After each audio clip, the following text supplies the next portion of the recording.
Halo sahabat Aldin, di mana saja berada ya. Hari ini kita akan menguraikan tentang jenis-jenis serabut otot ya. Anda ketahui bahwa manusia kita ini ya memiliki campuran jenis otot ya. Ada yang dikatakan sebagai serabut otot gerak cepat ya, dan ada yang serabut otot gerak lambat ya. Serabut otot gerak cepat itu ya identik dengan yang namanya serabut otot putih ya. Sedangkan serabut otot gerak lambat adalah yang namanya atau biasa kita kenal dengan serabut otot merah ya. Jadi masing-masing memiliki kelebihan dan kekurangannya sendiri-sendiri ya.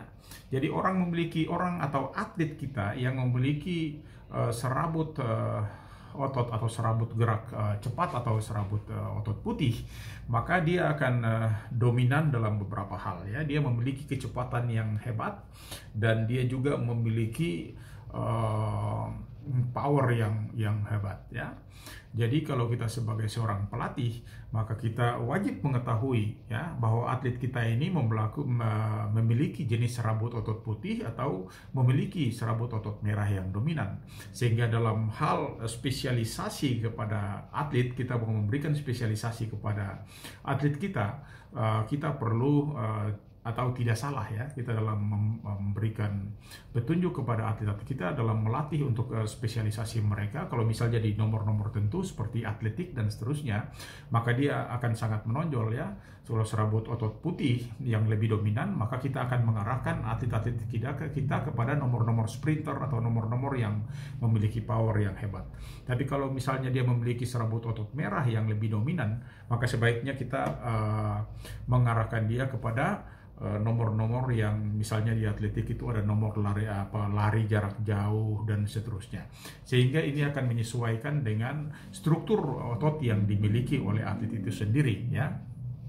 Orang yang berbeda itu memiliki juga jumlah serabut gerak cepat atau serabut gerak lambat atau serabut otot putih dan serabut otot merah yang juga berbeda-beda ya. Dan ini biasanya ada campuran serabut gerak cepat dan serabut gerak lambat ini ya biasa sangat ditentukan oleh beberapa hal ya. Misalnya katakanlah yang pertama adalah dari sisi keturunan ya.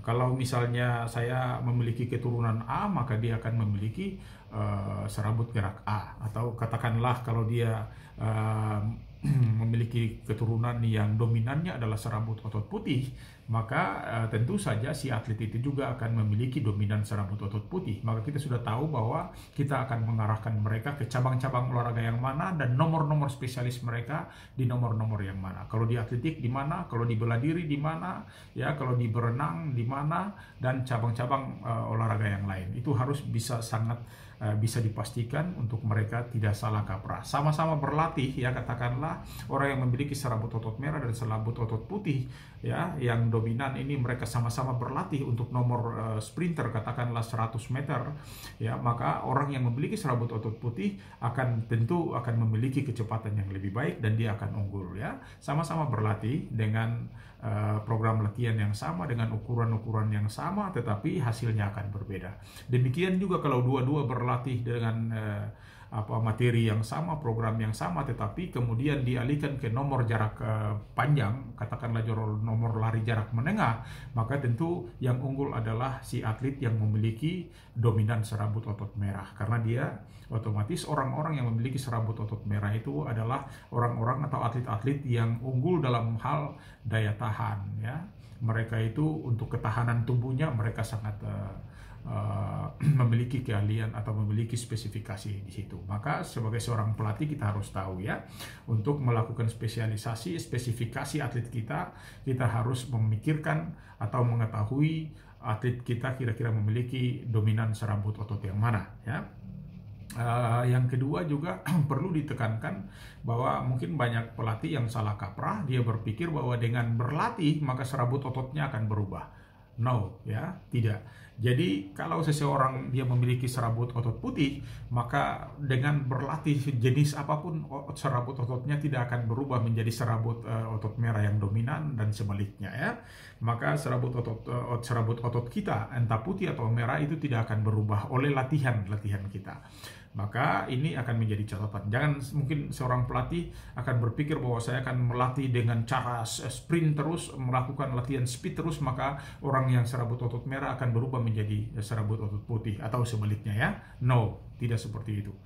Ya, yang jelas kita berdasarkan keturunan itu kita akan memiliki atau mengetahui jumlah serabut otot kita, bukan jumlah, maksud saya adalah jenis serabut otot kita adalah serabut otot merah atau jenis otot serabut putih. Ya, demikian saudara, itu yang bisa saya tambahkan di waktu ini ya. Akan kita ketemu lagi di waktu-waktu yang akan datang. Salam sahabat Altin ya.